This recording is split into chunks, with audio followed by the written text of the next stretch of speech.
அனைவருக்கும் வணக்கம். நடிகர் விஜய் அவர்களுடைய தீவிரமான ரசிகராக தன்னை காண்பித்து கொண்டு நடிகர் விஜய் அவர்களுடைய ரசிகர்கள் பல பேரை ஸ்கேம் பண்ணியிருக்காங்க. ஒரு குட்டி பையன் கொடுவாய் அன்பு அப்படின்றதான் அந்த பையனுடைய பேர். அந்த பையனுடைய வயசு பார்த்தீங்கன்னா 14-15 வயசுலாம் சொல்கிறாங்க. ஒரே ஆச்சரியமாக போச்சு. இந்த சம்பவத்தை நம்ம பெருசாக பேச வேண்டாம், ஏன்னா சின்ன பையன், அதை பற்றி பேச வேண்டாம், அந்த பையனுடைய லைஃப்பை பாதிக்கிற மாதிரி இருக்குமே அப்படின்லாம் நம்ம நினச்சிக்கிட்டு இருக்கிறப்போ அந்த பையன் பேசக்கூடிய விஷயங்களும் அந்த பையன் இதை ஜஸ்டிஃபை பண்ணுறதுக்குலாம் முயற்சி பண்ணுறதையும் பார்க்குறப்போ இது சரிப்பட்டு வராது அப்படின்னு சொல்லிட்டு இந்த காணொலியை நம்ம மேக் பண்ணுறோம். பல பேர் கேட்டாங்க இதை பற்றி பேசுங்க அப்படின்னு. நம்ம இப்போ தான் இந்த விஷயத்தை பற்றி பேசுகிறோம். அதாவது இந்த அணில் குஞ்சுகள் எல்லாம் ஈஸியாக ஏமாத்திர முடியும்னு ஒரு 15 வயசு சிறுவனுக்கு தெரிஞ்சிருக்குன்னா 51 வயசான விஜய்க்கு தெரியாதா? அந்த பையன் பேசுகிறப்பெல்லாம் பார்த்தீங்கன்னா ஃபேமிலிஸுன்னு பேசுகிறாங்க. ஃபேமிலிஸுன்னு பேசி அத்தனை பேரை ஸ்கேம் பண்ணிவிட்டான். இந்த பையன் பார்த்தீங்கன்னா ஃபேமிலிஸுன்னு பேசுகிறான். விஜய் அவர்கள் பார்த்தீங்கன்னா நண்பீஸ்ன்னு பேசுகிறார். பெருசாக ஒன்றும் டிஃப்ரென்ஸ் இல்லை. இந்த அணில் குஞ்சுகளை யார் நினச்சாலும் ஏமாத்திர முடியும். அவங்கள ஒருத்தனை காட்டிக்கிட்டா போதும். இந்த பையன் பார்த்தீங்கன்னா தன்னை ஒரு மிகப்பெரிய விஜய் ரசிகராக காட்டியிருக்காங்க. மாநாட்டுக்கு போகிறது, விஜய் அவர்களுடைய ஆடியோ லான்ச் நடந்துச்சு இல்லையா மலேசியாவில், அதுக்கு பாஸ்போர்ட் எடுத்து மலேசியாவுக்குலாம் போட்டுன்ற மாதிரிலாம் காணொலி ஃபேக்காக ரெடி பண்ணி காணொலி போட்டிருக்காங்க. அது மாதிரி விஜய் அவர்கள் கூட இருக்கிற மாதிரி ஏஐ ஃபோட்டோலாம் ரெடி பண்ணி போட்டிருக்கான். அந்த ஏஐ ஃபோட்டோவெல்லாம் நம்பியிருக்கானுங்க இந்த தற்கொலை அணில் குஞ்சுகள்ன்றதெல்லாம் பாருங்கள். அது மாதிரி விஜய் கூட ஃபோனில் பேசுகிற மாதிரிலாம் ஃபேக்கெல்லாம் ரெடி பண்ணியிருக்கா. இந்த ஏஐ தொழில்நுட்பம் இருக்கு பாருங்க, அதை வச்சு இந்த அணில் குஞ்சுகளை பயங்கரமாக நம்ப வச்சு ஏமாத்திருக்கான். வணக்கம்ப்பா. வணக்கம். நான் தான் விஜய் பேசுறேன். நல்லா இருக்கீங்களாண்ணா? நான் நல்லா இருக்கேன். நீங்க எப்படி இருக்கீங்க? நான் சூப்பரா இருக்கேண்ணா. வீட்ல எல்லாம் எப்படி இருக்காங்க? வீட்ல எல்லாரும் நல்லா இருக்காங்கண்ணா. சாப்பிட்டீங்களாண்ணா? நான் சாப்பிட்டேன் நண்பா. நான் சாப்பிட்டேன். நீங்க சாப்பிட்டீங்களா? அண்ணா உங்க பிக் ஃபேன்ண்ணா. தேங்க்யூ நண்பா. நானும் உங்க வீடியோஸ் எல்லாம் பார்த்திருக்கேன். ஆனா இதையெல்லாம் போய் நம்புற அளவுக்கு இந்த அணில் குஞ்சுகள் மட்டி முண்டாங்களா இருந்திருக்கானுங்க பாருங்களேன். ஜனநாயகம் படம் ஆடியோ லான்ச்சுக்கு நம்ம மலேசியாக்கு கிளம்பியாச்சு ஃபேமிலி. எனக்கு ரொம்ப ஹாப்பியா இருக்கு ஃபேமிலி. கடைசி நேரத்துல டிக்கெட் கிடைக்காதுன்னு நினைச்சிட்டு இருந்தேன் ஃபேமிலி. கடைசில நம்மளுக்கு டிக்கெட் கிடைச்சிருச்சு ஃபேமிலி. எனக்கு ரொம்ப ஹாப்பியா இருக்கு ஃபேமிலி. அதுவும் இல்லாம நான் இப்பதான் ஃபேமிலி ஃபர்ஸ்ட் டைம் ஃளைட்ல போறேன் ஃபேமிலி. அதுவும் நம்ம தளபதி விஜய் ஆடியோ லான்ச் பாக்குற கட்டி போறேன் ஃபேமிலி. எனக்கு ரொம்ப ஹாப்பியா இருக்கு ஃபேமிலி. ஃபேமிலி நான் இப்ப மலேசியாக்கு கிளம்பிட்டேன் ஃபேமிலி. நீங்களும் மலேசியா ஆடியோ லான்ச்சுக்கு வரேன்னா கமெண்ட் போட்டுருங்க ஃபேமிலி. நம்ம எல்லாம் அறக்க பறக்க மீட் பண்ணுவோம். யாருங்க சொன்னா நான் மலேசியா ஆடியோ லான்ச்சுக்கு போலன்னு? அங்க வந்த மக்கள்கிட்ட கேட்டு பாருங்க ஃபேமிலிஸ், நான் வந்தேனா இல்லையான்னு.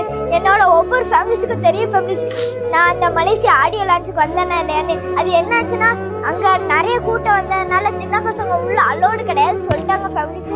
ஆனா நான் ஒரு யூடியூபரை, அதுக்காண்டி நான் இவ்வளோ சப்ஸ்கிரைப் வச்சிருக்கேன். நான் தளபதி விஜய் நான் பார்த்து வீடியோ எடுக்கிறக்காண்டி தான் வந்தேன்னு சொன்னோன்னே என்னைய சரி தம்பி நீ உள்ள போய் வீடியோ எடுத்துக்கோன்னு சொன்னாங்க ஃபேமிலிஸ். அதனால தான் நீங்க சொல்லுவீங்க என்னடா எல்லாம் ஃபேக்கு, இதுல எதுக்குடா நீ வரவே இல்லை. என்னங்க இப்படியெல்லாம் இருக்கானுங்க. இந்த வயசுல பாருங்களேன், அந்த பையன் கண்ணுல இருந்து கண்ணீர் வர மாதிரிலாம் ரெடி பண்ணி கிளிசரின் போட்டு அழுது. என்னங்க இது? இதை பார்த்தாவே அப்பட்டமாக தெரியுது எவ்வளோ பெரிய பொய். அப்படி போனதாக இருந்தால் போனதை வீடியோலாம் போட்டிருக்கலாம்ல, ஃபோட்டோலாம் எடுத்திருப்பாங்க கண்டிப்பாக, அதெல்லாம் போட்டிருக்கலாம்ல. இங்கேருந்து கிளம்புற மாதிரி பாஸ்போர்ட்டை வச்சுருக்கேன். அது பாஸ்போர்ட்டாக என்னன்னு தெரியல, 4 பேப்பரை வச்சு ஏதாவது பிரிண்ட் அவுட் கலர் ஜெராக்ஸ் ஏதாவது எடுத்து வச்சுருக்கானா என்னன்னு தெரியல. அதுக்கு பிறகு அழுதுகிட்டு வீடியோ போடுறாங்க. ஆனால் கண்டிப்பாக இந்த பையன் இதுக்கு முழு மூளையாக செயல்பட்டிருக்க வாய்ப்பே இல்லை. இந்த பையனுடைய அண்ணன் இதெல்லாம் செயல்படுத்திக்கிட்டு இருக்கான் அப்படின்னு சொல்லிட்டு எல்லாரும் சொல்கிறாங்க. இப்படி அழுது வீடியோ போட்டால் இந்த மக்கள்லாம் நம்புவாங்கன்னு சொல்லிட்டு அந்த பையன் நினச்சிக்கிட்டு இருக்கானா, அப்போ எந்த அளவுக்கு அந்த பையனை பிரெயின் வாஷ் பண்ணி வச்சுருக்காங்கன்றதை பார்த்துக்கோங்க. அவனும் இந்த மாதிரி அழுது வீடியோலாம் போடுறாங்க. என்ன கொடுமடா இது? டேய் அணில் குஞ்சுகளா, இவன்லாம் ஸ்கேம் பண்ணுற அளவுக்காடா தற்கூறிகளாக இருக்கீங்க நீங்கள்? டேய் சரி, ஸ்கேம்னு பேசுகிறோமே, என்ன ஸ்கேம்னு கேட்டிங்கன்னா உங்களில் நிறைய பேருக்கு தெரிஞ்சிருக்கும். இந்த பையன் இன்ஸ்டாகிராமில் ஸ்டோரிலாம் போடுறான். என்ன ஸ்டோரின்னு பார்த்தீங்கன்னா, இந்த மாதிரி 1000 ரூபா கொடுத்தீங்கன்னா உங்களுக்கு 16,000 ரூபா தருவோம் அப்படின்லாம் ஏதோ ஒரு ஸ்கேம் பண்ணக்கூடிய நபர் பார்த்தீங்கன்னா இந்த பையனை ஸ்டோரி போட வச்சு இந்த பையனுக்கு ப்ரொமோஷனுக்கு காசு கொடுத்து இந்த பையன் அதை ஸ்டோரி போடுறாங்க. அந்த ஸ்டோரியை பார்த்து இந்த அணில் குஞ்சுகள், அதுமாரி இன்னசென்ட்டாக இருக்கக்கூடிய சில மக்கள் பொதுவாக இருக்கக்கூடிய மக்கள், ஏன்னா சூழ்நிலையின் காரணமாக சில மக்கள் ஏமாறதான் செய்வாங்க. அவங்க இந்த விஷயங்கள் அவேராக இல்லாமல் இருப்பாங்க. இந்த மாதிரி சில பேர் ஏமாறதான் செய்வாங்கன்னு வச்சுக்கோங்களேன். இந்த மாதிரி இந்த பையன் பதிவுகள் போட்டு அந்த மக்கள்கிட்ட காசு வாங்கிட்டு அதுக்கப்புறம் என்ன பண்ணுறான்னு பாருங்க, நல்லா தெளிவாக பண்ணுறாங்க.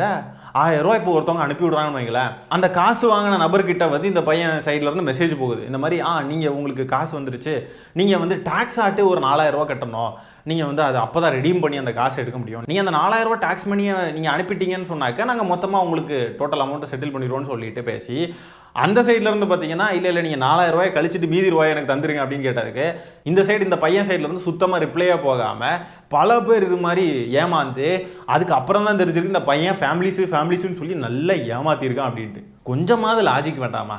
1000 ரூபா கொடுத்தா எப்படிடா 16000 ரூபா கிடைக்கும்? அடே 16000 ரூபா அப்படின்னா எல்லாருமே பெரிய பெரிய பணக்காரங்களாயிரலாமே. அப்படியெல்லாம் இந்த உலகத்தில் நடக்காது. 1000 ரூபாயை ஒரு விஷயத்தில் முதலீடா போட்டு 5% 10% சம்பாதிக்கிறீங்க, நாக்கு தொங்கிரும்டா. நீங்கள் எப்படிடா 16000 ரூபா 17000 ரூபாலாம் நம்பி போய் காசு போடுறீங்க? எத்தனை பேர் சொன்னாலும் இவனுக்கு திருந்த மாட்டானுங்க போல இருக்கு. இதனால எல்லாம் பாதிக்கப்படக்கூடியது ஏழை எளிய மக்கள் தான். மக்களே, இந்த மாதிரி எவனாவது வந்தான்னு சொன்னா எவனையுமே நம்பாதீங்க, அவ்வளோதான். உஷாரா இருந்துக்குவாங்க. பல தடவை சொல்லியாச்சு, தயவு செஞ்சு இந்த மாதிரிப்பட்ட விஷயங்கள் எல்லாம் போய் விழாதீங்க. காசுன்றது நம்ம உழைச்சா மட்டும்தான் கிடைக்கும். கஷ்டப்பட்டு வேலை பார்க்கணும். சும்மா அப்படியே 1000 ரூபாய் ஒருத்தன் கையில் கொடுத்த உடனே அவன் அப்படியே 16000 மாற்றி தந்துருவானா? இதையெல்லாம் நம்புறதுக்குன்னு இன்னும் ஆட்கள் இருக்காங்கன்றது தான் வேதனைக்குரிய விஷயமா இருக்கு. ஏன்னா நம்ம இப்போ இதை சிரிப்பான ஒரு விஷயமா நம்ம பார்க்கறத விட ஒரு 1000 ரூபா பெரிய விஷயமா இருக்கக்கூடிய ஒரு குடும்பத்தில் இருக்கக்கூடிய ஒருத்தன் ஒரு 5000 ரூபாய் 10000 ரூபாய் இந்த மாதிரி லூஸ் பண்ணுறான்னு சொன்னால் அது எவ்வளோ பெரிய வேதனையை கொடுக்கும் அப்படின்றதெல்லாம் நம்மளால் புரிஞ்சுக்க முடியுது. அனாவசியமாக இந்த மாதிரிப்பட்ட விஷயங்களில் போய் மாட்டிக்காதீங்க. உங்களுடைய வங்கி கணக்கு இதெல்லாம் பத்திரமா பார்த்துக்கோங்க. ஓடிபி யாராவது கேட்குறாங்கன்னா அப்படியே கண்ணை மூடிட்டு கொடுக்கறது, இந்த மாதிரிப்பட்ட செயல்களெல்லாம் ஈடுபடாதீங்க. நம்ம கஷ்டப்பட்டு வேர்வை சிந்தி உழைச்சி சம்பாதிக்கக்கூடிய பணத்தை நம்ம தான் காப்பாற்றிக்கணும். ஆனால் பாருங்களேன், இந்த பையன் 15 வயசுலேயே இந்த மாதிரிப்பட்ட செயல்களெல்லாம் ஈடுபட்டிருக்கான். காசு வாங்கிட்டு அதை வச்சு நல்ல மோசடி பண்ணி அதை வச்சு கார் வேறு வாங்கியிருக்காங்க. இந்த மகேந்திராவில் தார்னு ஒரு கார் உண்டு, அந்த கார் வேறு வாங்கியிருக்குன்னு வீடியோலாம் போட்டிருக்காங்க பாருங்களேன். புதுசாக ஒரு கார் வாங்க போகிறோம் ஃபேமிலிக்கு. எந்த கார் வாங்க போகிறோம்னா தார் ராக்ஸ் தான் ஃபேமிலி. இந்த பையன் வயசுல எல்லாம் இந்த கடைக்கு இந்த 10 ரூபா நோட்டு ஏதாவது கிழிஞ்சு ஏதாவது கொண்டு போவோம். அதை எப்படியாவது அதை கடைக்காரர்கிட்ட கொடுத்துடோ, அதை 4-5 10 ரூபா நோட்டு கூட சேர்த்து வச்சு அந்த கிழிஞ்ச நோட்டை வச்சு அதை கொடுத்து கடையிலேருந்து அப்படியே நம்ம பொருளை வாங்கிட்டு வர்றப்போ தம்பி அப்படின்னு சொல்லிட்டு கூப்பிடுவாங்க கடைக்காரங்க. டக்குன்னு ஐயோ மாட்டிக்கிட்டோன்னு சொல்லிட்டு நம்ம திரும்பி வருவோம். திருப்பி வரப்போ தம்பி இந்த ரூபாயெல்லாம் செல்லாதப்பா, இதை கொண்டு போயிருப்பா, பொருளை தாப்பா அப்படின்னு சொல்லி வாங்கி வச்சுருவாங்க. இல்லைனா அந்த கடைக்காரங்க கிட்ட கெஞ்சு கூத்தாடி அப்பா 10 ரூபாய் எப்படி அது பண்ணி நாளைக்கு தந்துடுறேன் அப்படின்னு சொல்லி அப்படியெல்லாம் இருந்தோங்க. ஆனால் இந்த பையனை பாருங்க, லட்சமாக ஸ்கேம் பண்ணியிருக்காங்க மக்கள் கிட்ட. படிக்க வேண்டிய வயசுங்க, ஸ்கூலுக்கு போய் பாட புத்தகத்தை படித்து அதுக்குன்னே டெடிக்கேட்டடாக இருக்க வேண்டிய வயசில் இந்த பையன் பாருங்க சோசியல் மீடியாவில் வீடியோ போட்டுக்கிட்டு ஃபேமிலிஸ்ன்னு கடந்துட்டு உடம்பு ஃபுல்லாக காரத்தையும் மிளகாவையும் தடவிக்கிட்டு எனக்கு லைக் பண்ணுங்க ஃபேமிலிஸ்ன்னு கேட்டு அப்படி ரீச் ஆகி, இதெல்லாம் முதல்ல டேலண்ட் கிடையாது, கோமாளித்தனங்கள் பண்ணி நம்ம ட்ரெண்ட் ஆகிடலான்னு சொல்லிட்டு இப்போ இந்த கல்ச்சர் ஃபார்ம் ஆகிட்டு இருக்கு, உருவாகிட்டு இருக்கு. தன்னுடைய தனித்திறமைகள் இருக்கு, எனக்கு டான்ஸ் ஆட முடியும், எனக்கு அது பண்ண முடியும் இது பண்ண முடியும்னு சொல்லி அதை சோசியல் மீடியாவில் பதிவிட்டு ரீச் ஆகி அதன் மூலியமாக வருமானம் ஈட்டுனா பரவாயில்ல. கோமாளித்தனங்கள் பண்ணி நம்ம ரீச் ஆகலாம்னு சொல்லிட்டு ஒரு கும்பல் கிளம்பி வந்திருக்கானுங்க. அவனுங்க எந்த நோக்கத்தில் கிளம்பி வரானுங்களோ அதை இந்த மாதிரி இப்போ இருக்கக்கூடிய நிறைய இளைஞர்கள் அதை ஆதரிச்சு அவங்கள ட்ரெண்ட் ஆக்கி நல்லா இருக்கவும் வச்சிடறாங்க.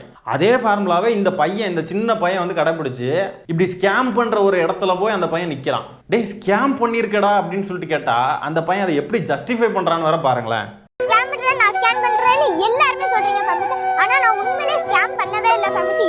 இந்த பேக்ரவுண்ட்ல சோகமான பிஜிஎம் வேற போட்டு ப்ளே பண்றான் பாருங்களேன். அவ்வளோ இரிட்டேட் ஆகுதுங்க. டேய் என்னடா ஸ்கேம் பண்ணி போட்டு இப்படி பிஜிஎம்லாம் போட்டு நம்ப வச்சு மக்கள் நம்பிடுவாங்கன்னு நினைச்சிட்டு இருக்கான் பாருங்க.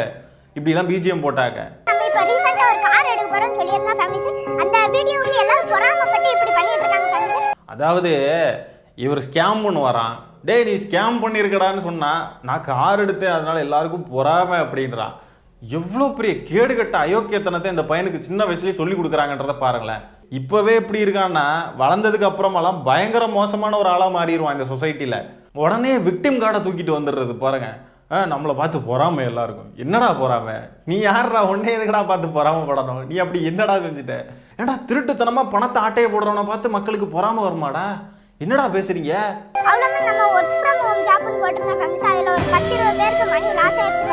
என்னடா இவ்வளோ சாதாரணமாக சொல்கிற? 10-20 பேருக்கு மணி லாஸ் ஆயிடுச்சுன்னு ரொம்ப சர்வசாதாரணமாக சொல்கிறேன் பாருங்களேன். டேய் 10-20 பேர் உன்னைய நம்பி பணத்தை இழந்திருக்கானுங்க. அப்படியே அசால்ட்டாக கூலாக சொல்கிறேன் பாருங்க. 10-20 பேருக்கு மணி லாஸ் ஆயிடுச்சு அப்படின்றான் ரொம்ப ஈஸியா.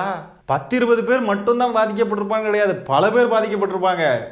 அவ்வளோ அசால்ட்டாக சொல்கிறான் பாருங்களேன் இந்த பையன்.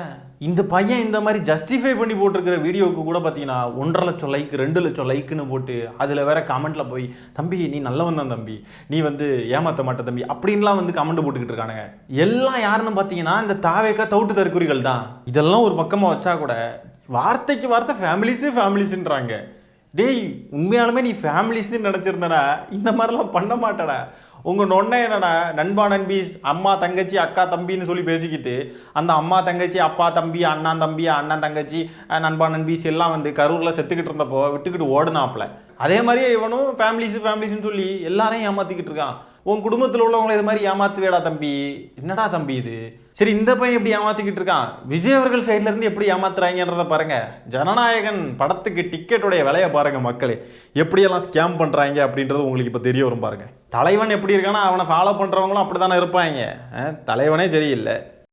ஹலோ சொல்லுண்ணே. சுரேஷ் விஷயங்களா? ஆமாண்ணே. நான் சொரக்காப்புலேருந்து பேசுகிறேண்ணே. சொல்லுங்க தலைவர். அண்ணே டிக்கெட் வேணும் படத்துக்கு. வாங்க வாங்கிக்கோங்க. டிக்கெட் எவ்வளோண்ணே? 600 ரூபாண்ணே. 600? அண்ணே சண்முகா 600. சரி. லட்சுமி 800. சரி. சத்தியமா 1000 ரூபாய்க்கு மேலே இன்னும் ஷோ முடிக்கல அவங்க பேசி. சத்தியபாமா 1000, சண்முகா 600, லட்சுமி 800? ஆமா 3 தேட்டருமே எடுக்கிறாங்க. 3 தேட்டருமே எடுத்தாச்சு. லட்சுமி மட்டும் நம்ம வேற ஆள்கிட்ட கொடுத்தாச்சு வேண்டாம்னு சொல்லி. சண்முகாவும் சத்தியமா நம்ம கையில இருக்கு. சரிண்ணே. சண்முகா வந்து இப்போ வந்து சத்தியமா சின்ன பெரிய ஸ்கிரீன் கிடையாது. பெரிய ஸ்கிரீன் முடிஞ்சிருச்சு. அப்படியா? ஆமா சரிண்ணா. பெரிய ஸ்கிரீனே நல்லா ஆடணும் வைக்கணும் அப்படின்னு நினைச்சா இந்த ஸ்கிரீன் தான். சரியா? சரிண்ணா. அந்த பசங்க சொல்லிட்டு என்னன்னு கேட்கறேன். கேட்டுட்டு எனக்கு போன் அடிங்க, சீக்கிரம் வாங்கிக்கோங்க. 800 ரூபா 600 ரூபா 1000 ரூபான்னு டிக்கெட் விற்கிறாங்க. அதிக விலைக்கு விற்கிறாங்க. இப்படி இவனுங்க ஆர்கனைஸ்டா தலைவன் முதல் தொண்டன் வரைக்கும் அத்தனை பேரும் ஸ்கேம் பண்றப்போ இந்த சின்ன பையன் பண்ண மாட்டானா? இவனுங்க தான் ஊழலை ஒழிக்க வந்திருக்கானுங்களா. தூய சக்தி இவனுங்க. பிளாக்ல டிக்கெட் விற்கிறது, அதிக விலைக்கு டிக்கெட் விற்கிறதுன்னு எல்லா திருட்டு மொள்ள மாதிரி வேலைகளையும் இவனுங்க பார்க்குறானுங்க. இவனுங்களை பார்த்து வளரக்கூடிய பையன் இல்லைன்னா இவனுங்களை ஏமாத்தலாம் நினைக்கக்கூடிய பையன் இப்படி தானே இருப்பான் இந்த சின்ன வயசுலயே.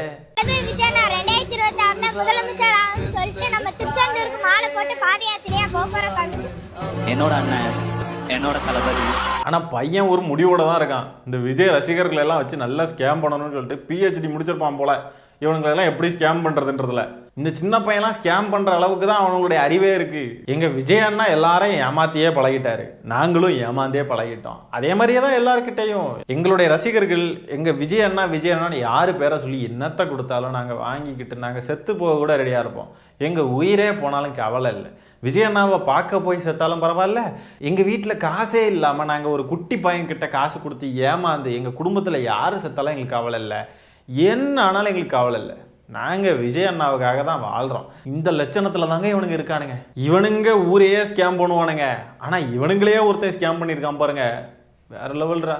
இந்த பையனுக்கும் சரி விஜய் அவர்களுக்கும் சரி 2026 தொடக்கமே ரொம்ப மோசமாக இருக்குது. ஃபேமிலிஸு மாட்டிக்கிட்டாங்க. ஃபேமிலிஸு விஜய் அவர்களுக்கு என்னென்னு பார்த்தீங்கன்னா படத்துக்கு சென்சார் சர்டிஃபிகேட் கிடைக்கல. இந்த கேசரி நாயகன் ட்ரெய்லரை விட பராசக்தி ட்ரெய்லர் வந்து நிறைய வியூஸ் போயிருச்சு. கரூர் வழக்கு தொடர்பாக CBI சம்மன் அனுப்பி நேரில் ஆஜராக சொல்லியிருக்காங்க. இப்படி இவருக்கு பார்த்தீங்கன்னா பல விஷயங்களை மாட்டிக்கிட்டாப்புல. இப்போ இங்கே பாருங்கள், இந்த ஃபேமிலிஸ்ன்னு இந்த குட்டி பையன் பேசி இவ்வளோ ஸ்கேம் பண்ணி இந்த பையன் வசமாக மாட்டிக்கிட்டாப்புல. வருஷ ஸ்டார்டிங்லேயே வசமாக மாட்டிக்கிட்டான் ஃபேமிலிஸு. இவன் வயசுல எல்லாம் இந்த புக்குக்குள்ளே மயில் இறக வச்சா அது குட்டி போடுன்னு சொல்லி நம்பிக்கிட்டு அதில் உட்காந்துருந்து தேவடு காத்துக்கிட்டு இருந்தவங்க, ஐயோ ஏதாவது குட்டி பிறந்துடாதா அப்படின்ட்டு அது கடைசி வரைக்கும் அப்படியே சும்மா இருந்துகிட்டு இருக்கும். அது கூட தெரியாமல் இருந்துக்கிட்டு இருந்தாங்க. இவன் பாருங்க அங்கே ஊரையே ஏமாற்றி வச்சிருக்கா இந்த வயசில். டேய் இதில் வேற இவரை பார்த்து பொறாமப்படுறோமா எல்லாரும். இந்த மாதிரி பேசக்கூடிய டெக்னிக்லாம் விஜய் அவர்கள்கிட்ட இருந்து தான் கற்றுக்கிட்டு வந்திருக்காப்புல. செய்கிறது எல்லாம் அயோக்கியத்தனம், பண்ணுறதெல்லாம் தப்பு. ஆனால் மேடையில் போய் யாரும் நின்றுக்கிட்டு நம்மளை ஒடுக்குறாங்க நண்பா நண்பீஸ், நம்மளை எப்படி பண்ணுறாங்க பாருங்க நண்பா நண்பீஸ்ன்றது நியாயமான நிபந்தனைகள் விதிச்சா கூட கடந்து ஒப்பாரி வச்சு கதறிக்கிட்டு இருக்கிறது. இந்த மாதிரி விஜய் அவர்கள் செஞ்சா அவரை ஃபாலோ பண்ணக்கூடியவனுங்க எல்லாம் என்ன பண்ணுவானுங்க, இப்படிதான் இருப்பானுங்க. இவனுங்க தான் தமிழ்நாட்டுக்கு தீய சக்தியே.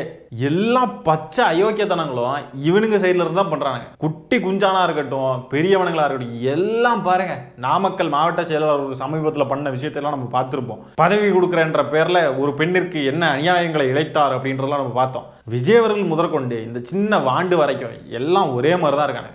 இவனுங்க தூய சக்தியான். மக்களே உஷாரா இருங்க. இந்த மாதிரி ஃபேமிலிஸு கீமிலிஸு மயிறு மட்டன்னு அவனாவது பேசிக்கிட்டு வந்தானே அவனை சந்தேகப்படுங்க. அது சின்ன பொடி குஞ்சானா இருந்தாலும் சரி. ஏன்னா இப்போல்லாம் பார்த்தீங்கன்னா வீட்டில் பேரண்ட்ஸ்லாம் நிறைய பேர் என்ன நினைக்கிறாங்கன்னா, நிறைய பேர் இப்படி இன்ஃப்ளூயன்சர்லாம் ஆகுறாங்க. நமக்கு தான் எதுவும் பண்ண வழி இல்லை. நம்ம குழந்தைய வந்து வீடியோ போட்டு ஏதாவதுலாம் பண்ணுவோம், அந்த குழந்தைக்கு நிறைய பிராண்ட் கொலாபரேஷன் வரும், நம்ம ஏதாவது அது வழியாக சம்பாதிக்கலாம் அப்படின்லாம் நினச்சிக்கிட்டு இருக்காங்க. அப்படியே லட்சமாக காசு வந்து கொட்டும் அப்படின்லாம் இந்த மாதிரிலாம் நினச்சிக்கிட்டு இருக்காங்க. இந்த சோசியல் மீடியா காலம், இந்த எரா வந்துட்டு ரொம்ப மோசமான ஒரு காலமாக இருக்குங்க.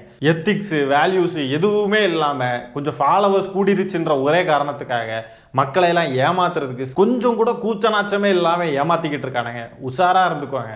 பெட்டிங் ஆப்ஸ் ப்ரொமோட் பண்ணுறானுங்க, இந்த மாதிரி ஸ்கேம் பண்ணுறானுங்க, ஸ்கேம் பண்ணக்கூடியவனுங்களை ப்ரொமோட் பண்ணுறானுங்க. கொஞ்சம் கூட எத்திக்ஸ்ன்றதே சுத்தமாக இல்லைங்க. இந்த மாதிரி இந்த இன்ஃப்ளூயன்சர்களெல்லாம் வந்து அப்ரோச் பண்ணுறாங்க பாருங்க இந்த பிராண்ட்ஸ் எல்லாம். அதில் லீகலான லெஜிட்டிமேட்டான பிராண்ட்ஸு அவங்கள வந்து ப்ரொமோட் பண்ணுறதுனால ஒரு தவறும் இல்லை. மக்கள் பலனடைய தான் போகிறாங்க அப்படின்னு சொன்னால் அந்த விஷயங்களை ப்ரொமோட் பண்ணுறதுல எந்த தவறும் கிடையாது. ஆனால் இந்த மாதிரி பெட்டிங் ஆப்பு, ஸ்கேம் பண்ணுறவனுங்க, ரம்மி அது இதுன்னு சொல்லிட்டு இருக்கக்கூடிய இந்த ஆப்ஸ் எல்லாம் வந்து அப்ரோச் பண்ணுவானுங்க. அவனுங்க அமௌண்ட் வந்து கொஞ்சம் கூட அதிகமாக தான் வந்து பிச் பண்ணுவானுங்க. அந்த அமௌண்ட்டை பார்க்குறப்போ சுயநலமாக யோசிக்கக்கூடியவங்க அதை ப்ரொமோட் பண்ணிடுவாங்க. எவன் ஏமாந்தா நமக்கு என்ன, நம்ம வந்து காசு சம்பாதிக்கணும் அப்படின்னு நினைக்கக்கூடியவங்க கண்டிப்பாக அதை ப்ரொமோட் பண்ணி அதில் காசு பார்ப்பாங்க. ஆனால் அந்த மாதிரி தவறான விஷயங்களை ப்ரொமோட் பண்ணுறதுக்கு சொல்லி அப்ரோச் பண்ணுற இடத்துலையும் அந்த காசை பார்த்து அந்த காசுக்கு பெருசாக ஆசைப்படாமல் அது வேணாம், நம்ம போடுறத பார்த்து 4 பேர் ஏமாந்தாங்கன்னா அது ரொம்ப தவறான விஷயம்னு சொல்லி உணர முடிஞ்சவங்களால மட்டும்தான் அதை வந்து அந்த ஆசையை வந்து கட்டுப்படுத்த முடியும். ஆசையை கட்டுப்படுத்த முடிஞ்சவங்களால மட்டும்தான் கொஞ்சம் எத்திக்கலாக நடந்துக்க முடியும். ஆனால் என்ன, எத்திக்கலாக நடந்தால் நமக்கு ரீச் வந்து பெருசாக இருக்காது. ரொம்ப நாள் கஷ்டப்பட்டு தான் நம்ம வந்து ஒரு நல்ல இடத்துக்கு வர வேண்டியதாக இருக்கும். பரவாயில்ல, நம்ம பொறுமையாகவே நல்லா வந்துப்போம் அப்படின்னு சொல்லி நினைக்கிறவங்களால மட்டும்தான் இந்த இடத்துல வந்து நிற்க முடியும். இல்லாமல் இந்த மாதிரி ஸ்கேம் பண்ணிக்கிட்டு அடுத்தவங்களை ஏமாற்றிக்கிட்டுலாம் இருந்தால் இன்றைக்கி ஒரு ரீச் இருக்கும், ஆனால் நாளைக்கு கொஞ்ச நாளில் அது அப்படியே ஒன்றும் இல்லாமல் காணாமல் போயிடும். இந்த மாதிரி மக்கள் மத்தியில் இந்த மாதிரி சோசியல் மீடியாக்களில் ஏதாவது செஞ்சு இதில் வேலை பார்த்து இதில் சம்பாதிக்கக்கூடியவங்கெல்லாம் எத்திக்ஸ் அப்படின்ற ஒரு விஷயத்த நம்ம நேர்மையாக மக்கள்கிட்ட இருக்கணுன்றத ஒழுங்காக கடைபிடிச்சா மட்டும்தான் இதில் வந்து சஸ்டெயின் ஆக முடியும் அப்படின்றது இங்கே நிறைய பேருக்கு தெரியலை. இந்த மாதிரி பிராண்ட் கொலாபரேஷன் அடுத்தவங்க கொடுக்கக்கூடிய காசெல்லாம் பார்த்து மயங்காமல் அதை நிராகரிக்கிற ஒரு மனநிலை இருக்கு பாருங்க, அது கொஞ்சம் மெச்சூரா யோசிக்கிறவங்க, அந்த 4 பேர் காசை இழக்கக்கூடியவங்களுடைய வழி வந்து புரிஞ்சவங்களால மட்டும்தான் இந்த செயல்களை பண்ணாமல் இருக்க முடியும். இந்த பையன் இதோட இதெல்லாம் மூட்டை கட்டி முடிச்சு வச்சுக்கிட்டு ஒழுங்காக போய் படித்து வாழ்க்கையில் நல்லா இருக்கிற வழியை பார்த்தாலும் அவன் நல்லா இருப்பான். இல்லை நான் இப்படி தான் ஸ்கேம் பண்ணுவேன், ஊரை ஏமாற்றுவேன்னா இந்த பையனுடைய வாழ்க்கையை வந்து நாசமாக போகிறத யாராலையும் தடுக்க முடியாது. நம்ம இப்படியெல்லாம் பேசுகிறது அந்த பையன் பார்த்தான்னு வைங்களேன், எல்லாருக்கும் பொறாப்ப, நம்மள இந்த ஊரே எல்லாரும் பொறாப்படுறாங்க. நெகட்டிவிட்டி ஸ்ப்ரெட் பண்ணுறாங்க பேபி, நெகட்டிவிட்டி எல்லாம் தள்ளி வை பேபின்னு விஜய் அவர்கள் பாட்டை வந்து எல்லையாவது போட்டு வச்சுக்கிட்டு கடந்து ஒப்பாரி வச்சுக்கிட்டு இருப்பான். ஆகவே உஷாரா இருங்க மக்களை என சொல்லிக்கொண்டு இந்த காணொலியை நான் இதோட நிறைவு செய்கிறேன். நன்றி, வணக்கம்.